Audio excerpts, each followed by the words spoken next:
നമസ്തേ. നമ്മൾ പലപ്പോഴും ചിന്തിക്കാറുണ്ട്, ഞാൻ ആരെയും ഉപദ്രവിച്ചിട്ടില്ല, ബുദ്ധിമുട്ടിച്ചിട്ടില്ല, കലഹം ഉണ്ടാക്കാനായിട്ട് പോയിട്ടില്ല, ആരുടെയും ധനം പിടിച്ചു പറിക്കാനായിട്ട് പോയിട്ടില്ല, അപ്പം എനിക്ക് ശത്രുക്കളൊന്നും ഉണ്ടാവില്ല. ഞാൻ അടക്കമുള്ള നിങ്ങളടക്കമുള്ള ആളുകൾ പലപ്പോഴും ചിലപ്പം പബ്ലിക്കായിട്ട് തന്നെ പറഞ്ഞിട്ടുണ്ടായിരിക്കും, എനിക്കങ്ങനെ ശത്രുക്കളാരും തന്നെ ഇല്ല. പക്ഷേ യഥാർത്ഥത്തിൽ നമ്മൾ എത്ര നന്നായിട്ട് ജീവിച്ചിട്ടുണ്ടെങ്കിലും, ഈവൻ ഗാന്ധിജി ആയാലും അദ്ദേഹം വെടിയേറ്റ് മരിച്ചതായിട്ടുള്ള കാര്യം നമുക്കറിയാം. അദ്ദേഹത്തിനൊരു ശത്രു ഉണ്ടായി. ജീസസ് ക്രൈസ്റ്റിൻ്റെ കാര്യം എടുത്തു നോക്കിയിട്ടുണ്ടെങ്കിൽ അദ്ദേഹത്തിന് എന്താണ് സംഭവിച്ചത് എന്നുള്ളതും നമുക്കറിയാം. കുരിശിലേറ്റപ്പെട്ടു. അദ്ദേഹത്തിനും ശത്രുക്കളുണ്ടായി. ഇനി നമ്മുടെ ജീവിതത്തിൽ നമുക്കറിയുന്ന ഏത് മഹത് വ്യക്തിത്വങ്ങളെ നിങ്ങൾ എടുത്തു നോക്കിയോ, അവർക്കെല്ലാം ശത്രുക്കൾ ഉണ്ടായിട്ടുണ്ട് എന്നുള്ളതാണ്. ഏറ്റവും നല്ല രീതിയിൽ കാമായിട്ട് ജീവിച്ചിട്ട് പോലും. കാരണം കർമ്മം കൃത്യമായിട്ട് ചെയ്യുന്ന സമയത്ത് നമുക്ക് പുറത്തുനിന്ന് തിരിച്ചടി വന്നിട്ടില്ലെങ്കിലും ചിലപ്പോൾ അകത്തുനിന്ന് തന്നെ ചിലപ്പോൾ നമുക്ക് തിരിച്ചടി കിട്ടാനുള്ള സാധ്യത വളരെയധികമാണ്. നമ്മൾ ഒരിക്കലും വിചാരിക്കാത്ത ആൾക്കാരായിരിക്കും നമ്മളെ ശത്രുക്കളായിട്ട് മാറുന്നത്. നമ്മളെ സംബന്ധിച്ചിടത്തോളം വഴിയിൽ കണ്ടവനോ അല്ലെങ്കിൽ ബസ് സ്റ്റാൻഡിൽ കണ്ടവനോ ഒന്നും അല്ല നമ്മുടെ ശത്രു എന്ന് പറയുന്നത്. കൂടെ പഠിച്ചവനോ അല്ലെങ്കിൽ കൂടെ പഠിച്ചവളോ ഒന്നുമല്ല നമ്മുടെ ശത്രുവായിട്ട് മാറുന്നത്. ചില സമയത്ത് നമ്മൾ ഒരിക്കലും പ്രതീക്ഷിക്കാത്തതായിട്ടുള്ള നമ്മുടെ ഒപ്പം നടന്നുകൊണ്ടിരുന്ന നമ്മുടെ സന്തത സഹചാരികളായിരിക്കും ചിലപ്പോൾ നമുക്കിട്ട് ഒരു ശത്രുതയുടെ എലമെൻ്റ്, ഒരു തിരിച്ചൊരു പ്രശ്നം ഉണ്ടാക്കുന്നത് എന്നുള്ളതാണ്. കാരണം അവർക്കറിയാം എന്താണ് നമ്മുടെ വീക്ക്നെസ് എന്നുള്ളത്. അവരുടെ സ്വാർത്ഥ താല്പര്യങ്ങൾ കിട്ടാനായിട്ട് അല്ലെങ്കിൽ അത് നേടിയെടുക്കുന്നതിന് വേണ്ടി ഈഗോയുടെ പുറത്തോ അല്ലെങ്കിൽ മറ്റെന്തെങ്കിലും അവസ്ഥകളുടെ പ്രേരണകളുടെയൊക്കെ അടിസ്ഥാനത്തിൽ പലപ്പോഴും ഒന്നും അറിയാത്ത നിരപരാധികളായിട്ടുള്ള നിങ്ങളും ഞാനുമൊക്കെ പലരുടെയും ശത്രുവായിട്ട് മാറിയിട്ടുണ്ടാവും. ഒരു രീതിയിൽ മനസ്സാ വാച കർമ്മണ ഒരു കാര്യവും നമ്മൾ അവർക്കെതിരെ മോശമായിട്ട് ആർക്കെതിരെയും ചെയ്തിട്ടില്ലെങ്കിൽ പോലും. അപ്പോൾ അത് പ്രപഞ്ചത്തിൻ്റെ ഒരു അവസ്ഥയാണ്. പക്ഷെ ഞാൻ പറയുകയാണ്, നിങ്ങളെപ്പോലെയുള്ള നീതിമാന്മാരും നീതിയുള്ളതായിട്ടുള്ള വ്യക്തികളുടെ മുന്നിൽ ഇത്തരത്തിൽ നിങ്ങൾക്ക് മേരെ അഴിമതി ആരോപിക്കുന്ന അല്ലെങ്കിൽ നിങ്ങളെ അടിച്ചമർത്താനായിട്ട് ശ്രമിക്കുന്ന, നിങ്ങളുടെ വളർച്ചയെ തടയാനായിട്ട് ശ്രമിക്കുന്ന, എപ്പോഴാണ് ഒരു വ്യക്തി ഒരു ശത്രുവിൻ്റെ ഉപദ്രവം നമുക്ക് ഏറ്റവും കലശലായിട്ട് തോന്നുന്നത് എന്ന് വെച്ച് കഴിഞ്ഞിട്ടുണ്ടെങ്കിൽ, നമ്മൾ സാവധാനത്തിൽ നമ്മളുടെ സ്വപ്നങ്ങൾ നേടാനായിട്ട് നമ്മുടെ കർമ്മം ചെയ്തുകൊണ്ട് നമ്മൾ വളരാനായിട്ട് ശ്രമിക്കുന്ന സമയത്ത് ആ പാതയിൽ വന്നിട്ട് ഒരു തടസ്സമായിട്ട് നിൽക്കുന്നതായിട്ടുള്ള വ്യക്തികൾ, അവിടെ ഡിസ്റ്റർബൻസ് ഉണ്ടാക്കുന്നതായിട്ടുള്ള വ്യക്തികൾ, നമ്മളുടെ പ്രിയപ്പെട്ട ആളുകൾ അല്ലെങ്കിൽ നമ്മളുടെ സർക്കിൾ, നമ്മളുടെ ബൗണ്ടറിക്കുള്ളിലേക്ക് ഡിസ്റ്റർബൻസുകൾ അഴിച്ചുവിടുന്നതായിട്ടുള്ള വ്യക്തികൾ, ഇങ്ങനെയുള്ള ആളുകളാണ് യഥാർത്ഥത്തിൽ നമുക്ക് ശത്രുക്കളായിട്ട് ഫീൽ ചെയ്യുന്നത്. അപ്പം നമ്മുടെ പക്ഷത്ത് ന്യായവും നീതിയും ഉണ്ട് എന്നുണ്ടെങ്കിൽ തീർച്ചയായിട്ടും ഈ ശത്രുക്കളുടെ ദയനീയമായിട്ടുള്ള പതനവും പരാജയവും പ്രപഞ്ചം കരുതി വെച്ചിരിക്കുന്ന ഒരു സംഗതിയായിട്ട് സമയത്തിൻ്റെ മുന്നിൽ നമുക്ക് കാണാനായിട്ട് സാധിക്കും എന്നുള്ളതാണ്. അത് ചിലപ്പോൾ ഉടനെ ഉണ്ടാകും, അല്ലെങ്കിൽ പതിയായിരിക്കും അത് സംഭവിക്കുന്നത്. അപ്പോൾ ഈ ശത്രുക്കൾ നീതിമാനെ ആക്രമിക്കുന്ന സമയത്ത് ഞാൻ പറയുകയാണ്, നിങ്ങൾ നീതിമാനാണ്, അങ്ങനെ നിങ്ങൾ ജീവിച്ചിട്ടും നിങ്ങളെ ഇങ്ങനെയുള്ള ചില വ്യക്തികൾ ആക്രമിക്കുന്നുണ്ടെങ്കിൽ അതിൻ്റെ പിന്നിൽ വലിയൊരു പ്രാപഞ്ചികമായിട്ടുള്ള ഒരു രഹസ്യമുണ്ട് എന്നുള്ളതാണ്. ആ രഹസ്യം എന്താണെന്ന് വെച്ചിട്ടുണ്ടെങ്കിൽ, ഈ ശത്രുക്കളുടെ ഉപദ്രവം, അവരുടെ പ്രവർത്തികൾ നിങ്ങൾക്ക് നിങ്ങളുടെ വിജയത്തിന്, നിങ്ങളുടെ സ്വപ്നം നേടുന്നതിന് വലിയൊരു കാരണമായിട്ട് മാറാനായിട്ട് പോവുകയാണ്. നിങ്ങൾ നോക്കിയിരിക്കുക. അവർ എന്തെങ്കിലും രീതിയിൽ പ്രതികരിക്കുന്ന സമയത്ത് അതിനോട് റിയാക്ട് ചെയ്യുക, അല്ലെങ്കിൽ അവർ പ്രൊവോക്ക് ചെയ്യുന്ന സമയത്ത് നമ്മളും തിരിച്ച് അതിനപ്പുറത്തേക്ക് പ്രൊവോക്ക് ചെയ്യുക. ഇത് തെറ്റായിട്ടുള്ള കാര്യമാണ്. അങ്ങനെയല്ല ചെയ്യേണ്ടത്. അതിനപ്പുറത്തേക്ക് ഈ യഥാർത്ഥത്തിൽ ഇവരെയ്യുന്ന അമ്പുകളൊക്കെയും പുഷ്പങ്ങളായിട്ട് നമുക്ക് മാറുമെന്നുള്ളതാണ്. പുഷ്പവൃഷ്ടി നടത്തുന്നത് പോലെയായിരിക്കും ഇവരുടെ ആക്രമണം നമ്മളിലേക്ക് വഴിമാറി എത്തുന്നത് എന്നുള്ളതാണ്. ഏതൊരു പ്രവൃത്തിയും അവർ എത്ര ബുദ്ധിപരമായിട്ട് ചെയ്തിട്ടുണ്ടെങ്കിലും അതെല്ലാം നമുക്ക് ജസ്റ്റ് ഒരു പുഷ്പം വന്ന് നമ്മളുടെ മേത്തേക്ക് വീണതുപോലെ നമ്മുടെ ഗുണത്തിലേക്ക് കലാശിക്കുന്ന രീതിയിലേക്ക് മാറുമെന്നുള്ളതാണ്. അവിടെ നമ്മൾ നമ്മുടെ ജ്ഞാനം ഉപയോഗിക്കണം, നമ്മുടെ യഥാർത്ഥത്തിലുള്ള ആത്മാവിൻ്റെ സ്വരം കേൾക്കണം. അതുപോലെ തന്നെ നമ്മളുടെ ചുറ്റിനുമുള്ള ആത്മാക്കൾ എന്താണ് കാക്ഷിക്കുന്നത് എന്നുള്ളത് നമ്മൾ അറിയണം. നമ്മുടെ പൂർവ്വപിതാമഹന്മാർ എന്താണ് ആഗ്രഹിക്കുന്നത് എന്നുള്ളത് നമ്മൾ അറിയണം. നമ്മുടെ കർമ്മം എന്താണ് എന്നുള്ളതും നമ്മുടെ കുടുംബത്തിലെ ആയിക്കോട്ടെ, അല്ലെങ്കിൽ നമ്മൾ ആയിരിക്കുന്ന സൊസൈറ്റിയിലെ ആയിക്കോട്ടെ, അല്ലെങ്കിൽ സമൂഹത്തിലെ എന്താണ് നമ്മുടെ റോള് എന്നുള്ളത് നമ്മൾ കൃത്യമായിട്ട് മനസ്സിലാക്കിയിരിക്കണം. അപ്പോൾ അങ്ങനെയൊക്കെ ആകുന്ന സമയത്ത് ഇവരെയ്യുന്നതായിട്ടുള്ള ഓരോ അമ്പുകളും നമുക്ക് ബഹുമതികളായിട്ട് മാറുന്നത് നമുക്ക് കാണുവാനായിട്ട് സാധിക്കും. പ്രിയപ്പെട്ട നീതിമാന്മാരെ, ഞാൻ നിങ്ങളോട് പറയുകയാണ്, നിങ്ങളെല്ലാവരുടെയും മുന്നിൽ നീതിയോടുകൂടി നിന്നു, നിങ്ങളെല്ലാവരുടെയും മുന്നിൽ ശാന്തതയോടുകൂടി നിന്നു. നിങ്ങളൊരു പാവമാണ് എന്ന് മറ്റുള്ളവർക്ക് തോന്നുകയാണ്. നിങ്ങളെ അറ്റാക്ക് ചെയ്യാൻ പാകമാണല്ലോ നിങ്ങൾ ചാഞ്ഞു നിൽക്കുന്ന ഒരു മരത്തിൻ്റെ കൊമ്പായിട്ട് തോന്നുകയാണ്. അല്ലെങ്കിൽ നിങ്ങൾ മാങ്ങയുള്ളതായിട്ടുള്ളൊരു മാവാണ്. മാവിനെ എത്ര എറിഞ്ഞാലും മാവ് തിരിച്ചു ഉപദ്രവിക്കുന്നില്ല. അതിൻ്റെ മേലുള്ള ഫലങ്ങൾ താഴേക്ക് കൊടുക്കാനാണ് അതിന് സാധിക്കുന്നുള്ളൂ എന്നുള്ളതാണ്.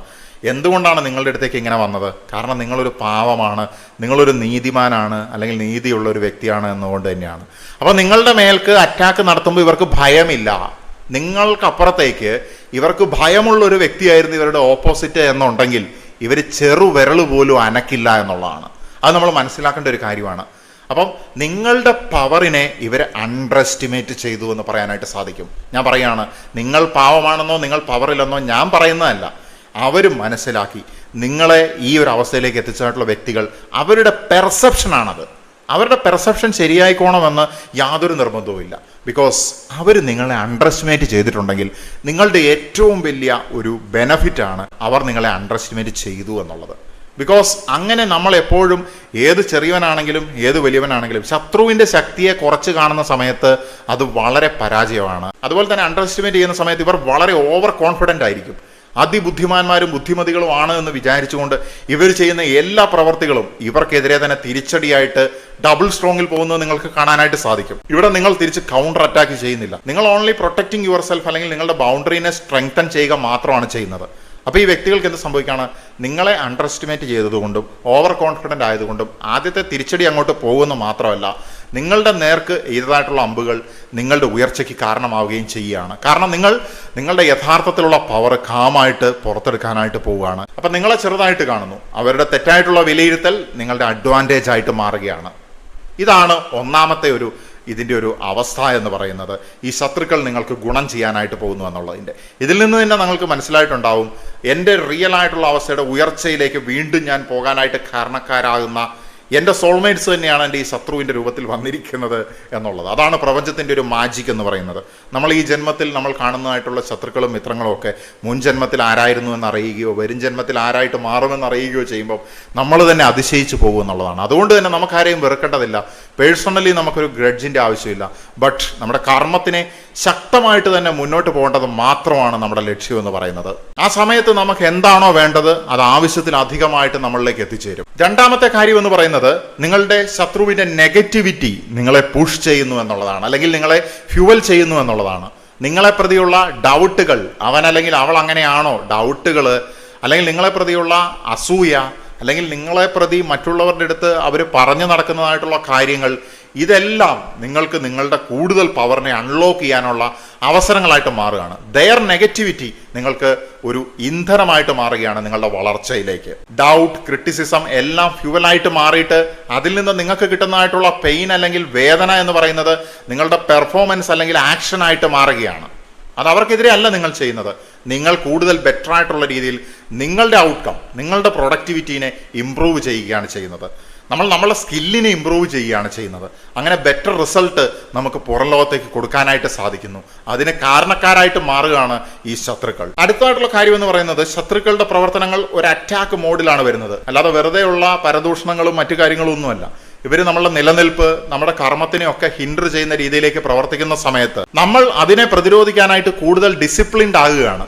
കൂടുതൽ ഡിസിപ്ലിൻഡ് ആകുമ്പോൾ നമ്മളുടെ റൊട്ടീൻ കൂടുതൽ ശക്തമായിട്ട് മുന്നോട്ട് കൊണ്ടുപോകാനായിട്ട് സാധിക്കുകയാണ്. നമുക്ക് ചിലപ്പോൾ ചില കാര്യങ്ങൾ അവർക്ക് വേണ്ടിയല്ല, നമ്മളെ പ്രതി തന്നെ പ്രൂവ് ചെയ്യേണ്ടതായിട്ട് വന്നേക്കാം, തെളിയിക്കേണ്ടതായിട്ട് വന്നേക്കാം, ചെയ്യേണ്ടതായിട്ട് വന്നേക്കാം. പല കർമ്മങ്ങൾ ശക്തമായിട്ട് ചെയ്യേണ്ടതായിട്ട് വന്നേക്കാം. അതുവരെ സാധാരണ രീതിയിൽ പോയിക്കൊണ്ടിരുന്നതായിട്ടുള്ള ഒരു വരുമാന സ്രോതസ്സായിക്കോട്ടെ, അല്ലെങ്കിൽ ഒരു നോളജ് സോഴ്സ് ആയിക്കോട്ടെ, ഇതിനെയൊക്കെ കൂടുതൽ ബ്രോഡൻ ചെയ്യേണ്ടതായിട്ടുള്ള ഒരു അവസ്ഥ ചിലപ്പോൾ നമുക്ക് ഈ ശത്രുക്കളെ പ്രതി വന്നു ചേരുന്ന സമയത്ത് നമ്മൾ പോലും അറിയാതെ അല്പം പ്രഷർ ഉണ്ടാവുകയാണെങ്കിലും ഗ്രോത്ത് ഉണ്ടാകുകയാണ്. പ്രഷർ ഇംപ്രൂവ്സ് അവർ പെർഫോമൻസ് ആൻഡ് ഗ്രോത്ത് എന്ന് പറയാനായിട്ട് സാധിക്കും. അല്ലെങ്കിൽ പ്രഷർ ഒരു പുതിയ സ്ട്രക്ചറിനെ തന്നെ ഉണ്ടാക്കിയെടുക്കുകയാണ്. സാധാരണ രീതിയിൽ മുന്നോട്ട് പോയിക്കൊണ്ടിരുന്ന വ്യക്തി ഇപ്പോൾ കൂടുതൽ പെർഫോം ചെയ്യുന്നു. അടുത്തതായിട്ടുള്ള ലക്ഷണം എന്ന് പറയുന്നത്, നിങ്ങൾ സൈലന്റ് ആയിട്ട് വർക്ക് ചെയ്യാനായിട്ട് പഠിക്കുകയാണ്. അനൗൺസ്മെന്റ് ഇല്ലാത്ത കാര്യങ്ങളെ എക്സിക്യൂട്ട് ചെയ്യാനായിട്ട് പഠിക്കുകയാണ്. അതിന്റെ ഫലം എന്താണ്? ഇത്തരത്തിലുള്ള നോയ്സ് കുറയുന്ന സമയത്ത് ഗ്രോത്ത് ശക്തമാകും, അല്ലെങ്കിൽ വളർച്ച ദ്രുതഗതിയിലാകും എന്നുള്ളതാണ്. അടുത്തതായിട്ട് ശത്രു നിങ്ങൾക്ക് ചെയ്യുന്ന ഒരു ഗുണം എന്ന് പറയുന്നത്, ഇങ്ങനെയുള്ള വ്യക്തികൾ ശത്രുത കാണിച്ചത് കൊണ്ട് തന്നെ അതുവരെ കണ്ണും പൂട്ടി ആളുകളെ വിശ്വസിച്ചതായിട്ടുള്ള നിങ്ങൾ മറ്റുള്ളവരെ കൂടുതൽ കൃത്യമായിട്ടും വ്യക്തമായിട്ടും ഒബ്സർവ് ചെയ്യാനായിട്ട് പഠിക്കുമെന്നുള്ളതാണ്. മുതിർന്ന ആൾക്കാരോട് പലരോട് സംസാരിക്കുമ്പോൾ നമുക്കറിയാം, അവർ പെട്ടെന്ന് ആളുകളുടെ ഇൻറ്റൻഷൻസ് ഒക്കെ മനസ്സിലാക്കിയെടുക്കും. അല്ലെങ്കിൽ അവൻ അങ്ങനെയാണ്, ഇങ്ങനെയാണ്, അവൻ്റെ കൂടെ കൂടരുത്, അങ്ങനെ പോരുത് എന്നുള്ള വാണിങ്ങുകളൊക്കെ ചിലപ്പോൾ നമുക്ക് തരുമെന്നുള്ളതാണ്. എന്തുകൊണ്ടാണ്, എവിടെ നിന്നാണ് അവർക്കിത് കിട്ടുന്നത്?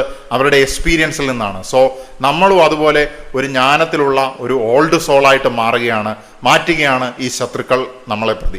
അപ്പോൾ നമുക്ക് കൂടുതൽ ഡീപ്പായിട്ട് ആളുകളെ മനസ്സിലാക്കാനായിട്ട് സാധിക്കുന്നു. കഴിഞ്ഞ ജന്മത്തിലും ഈ ജന്മത്തിലും സാധിക്കാത്തത്രത്തോളം ആഴത്തിൽ നമുക്ക് പീപ്പിൾ ആൻഡ് സിറ്റുവേഷൻ അണ്ടർസ്റ്റാൻഡ് ചെയ്യാനായിട്ട് സാധിക്കുന്നു എന്നുള്ളതാണ്. ആരാണ് ജെനുവിൻ എന്നുള്ളതും ആരാണ് ഫേക്ക് എന്നുള്ളതും നമുക്ക് പെട്ടെന്ന് മനസ്സിലാക്കാനായിട്ട് സാധിക്കുകയാണ്. ചുരുക്കി പറഞ്ഞിട്ടുണ്ടെങ്കിൽ, ഈ ശത്രുക്കൾ എന്ന് പറയുന്നതായിട്ടുള്ള ആത്മാക്കൾ നമ്മൾ നമ്മുടെ അവയർനെസ് ഇൻക്രീസ് ചെയ്യാനായിട്ട് കാരണക്കാരാവുകയാണ്. അടുത്തതായിട്ട് ഇവർ നമുക്ക് തരുന്ന ഒരു സമ്മാനം എന്ന് പറയുന്നത് നമ്മൾ കൂടുതൽ ഇമോഷണലി പവർഫുൾ ആവുകയാണ്, ബാലൻസ്ഡ് ആവുകയാണ്.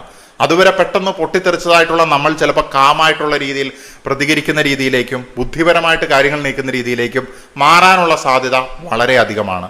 അതാരും കൊണ്ട് പ്രതീക്ഷിക്കുകയില്ല. പക്ഷെ ഫലം വന്നു കഴിയുന്ന സമയത്ത് ഓരോരുത്തരും മനസ്സിലാക്കുമെന്നുള്ളതാണ്. നമ്മളെ അപമാനിക്കുന്ന അവസ്ഥകൾ അല്ലെങ്കിൽ ഇൻസൾട്ട്, അതുപോലെ തന്നെ റിജക്ഷൻ തുടങ്ങിയ കാര്യങ്ങളൊക്കെ ഇനി എങ്ങനെയാണ് കൂടുതൽ ബെറ്റർ ആയിട്ട് ഹാൻഡിൽ ചെയ്യാനായിട്ട് സാധിക്കുക എന്നുള്ളത് ഈ ശത്രുക്കൾ നമ്മളെ പഠിപ്പിച്ചു തരികയാണ്. എന്ന് വെച്ച് കഴിഞ്ഞിട്ടുണ്ടെങ്കിൽ നമ്മുടെ തൊലിക്കെട്ടി കൂടുകയാണ് എന്ന് തന്നെ നമുക്ക് പറയാനായിട്ട് സാധിക്കും. തൊലിക്കെട്ടി കൂടുന്ന ഒരു മോശം കാര്യമല്ല.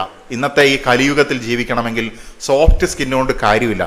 അത്യാവശ്യം തൊലിക്കെട്ടിയും റഫ്നെസ്സും ആവശ്യമാണ്. അതുപോലെ തന്നെ നമ്മുടെ ഫോക്കസ് കൂടുതൽ ഷാർപ്പൻ ആവുകയാണ്. അപ്പൊ നമുക്ക് ഡിസ്ട്രാക്ഷൻ അപ്പുറത്തേക്ക്, ഇല്യൂഷൻ, തടസ്സങ്ങളുടെയും മറകളുടെയും അപ്പുറത്തേക്ക് എന്താണ് ഭാവിയിലേക്ക് ഞാൻ എന്താണ് എൻ്റെ ലക്ഷ്യം, എൻ്റെ ഗോൾ, ഇതൊക്കെ ക്ലിയർ ആയിട്ട് ക്ലാരിറ്റി വർദ്ധിക്കുകയാണ്. അതിനായിട്ട് ഇവർ നമ്മളെ സഹായിക്കുകയാണ്. ചുരുക്കി പറഞ്ഞിട്ടുണ്ടെങ്കിൽ എനിമീസ് റിമൂവ്സ് യുവർ എക്സ്ക്യൂസസ്.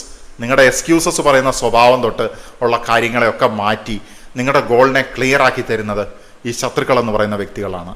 അപ്പം ഞാൻ നിങ്ങളോട് ചോദിക്കുകയാണ്, യഥാർത്ഥത്തിൽ ഇവരെ ശത്രുക്കൾ എന്ന് വിളിക്കാനായിട്ട് സാധിക്കുമോ? ദേ ആർ യുവർ സോൾമേറ്റ്സ് എന്നുള്ളതാണ്. പേഴ്സണലി നമ്മൾ ആരെയും മാറ്റി നിർത്തുന്നില്ല, എതിർക്കുന്നില്ല, അല്ലെങ്കിൽ നമ്മൾ ഫൈറ്റ് ചെയ്യുന്നില്ല. We are fighting. നമ്മൾ ഫൈറ്റ് ചെയ്യുന്നത് നമ്മുടെ കർമ്മത്തിന് വേണ്ടി മാത്രമാണ്. തീർച്ചയായിട്ടും അതിൻ്റെ റിസൾട്ട് നമുക്ക് ലഭിക്കുകയും ചെയ്യും. അതുകൊണ്ട് ഞാൻ പറയുകയാണ്, ശത്രുക്കൾ നിങ്ങളെ തടയുന്നില്ല, തകർക്കുന്നില്ല. നിങ്ങൾ തകരുമോ ഉയരുമോ എന്ന് തീരുമാനിക്കുന്നത് നിങ്ങൾ തന്നെയാണ്.